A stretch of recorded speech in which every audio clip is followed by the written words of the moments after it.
नमस्कार दोस्तों, मेरा नाम है उदित और आप देख रहे हैं न्यूज़हॉलिक।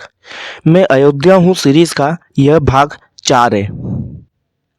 सदियों से अयोध्या ने काल चक्र के कई उतार चढ़ाव देखे।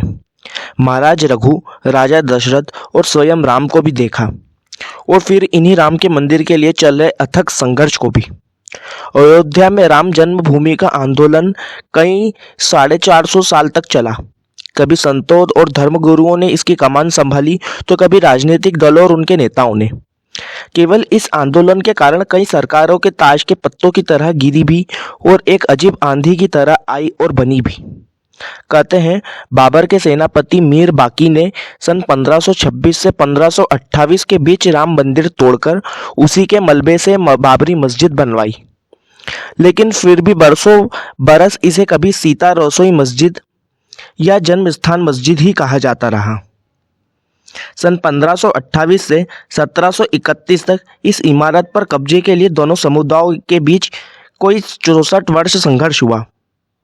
1852 में अवध के नवाब वाजिद अली शाह ने पहली बार सरकार को इस मामले में दोनों समुदाय के बीच मारपीट रिपोर्ट भेजी। किसे पता था कि एक ताले के भीतर अयोध्या की आग दबी हुई है। ताला खोला और आग भड़क उठी। इस आग ने पहले अयोध्या को अपनी गिरफ्त में लिया, फिर यह दावानल बनकर पूरे देश में फैल गई। साल 1951 के बाद 1986 में जब बाबरी का ताला खोलने का और दूसरे आदेश आया, तब तक धर्मनिरपेक्षता शब्द हिंदुओं के लिए एक तरह की चीड़ बन चुका था, एक तरह से मुस्लिम तुष्टीकरण का पर्याय भी। शाहबानो प्रकरण पर उग्र हुई मुस्लिम लॉबी के दबाव में जब केंद्र की सरकार ने जल्दबाजी में सुप्रीम कोर्ट के फैसले को पलट दिया, तो यह उग्रता अपने चरम की तरफ बढ़ने लगी। सरकार तुष्टीकरण की इस कदर मुरीद हो चुकी थी कि शाहबानो प्रकरण के फैसले से मायूस हिंदुओं को खुश करने के लिए उसे 1 फरवरी 1986 को बाबरी के बंद पड़े ताले को खुलवाने पड़े।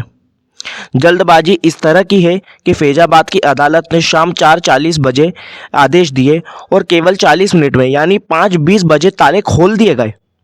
शाहबानो प्रकरण में सफलता का स्वाद चख चुकी मुस्लिम लॉबी ने फैजाबाद की अदालत के फैसले पर ही धावा बोल दिया। उग्रता को वेग इतना भयानक था कि अदालत फैसलों को विरोध करते करते लोग गणतंत्र दिवस समारोह का बहिष्कार करने की हद तक पहुंच गए। कालांतर में कई धार्मिक और राजनीतिक उफान आए और चले गए। कई नेता और दल आसमान छू गए तो कई रसातल में चले गए। इस बीच राम और राम मंदिर आंदोलन को घर घर पहुंचाने में 2 चीज़ों का सबसे बड़ा योगदान रहा। आज की वीडियो में बस इतना ही।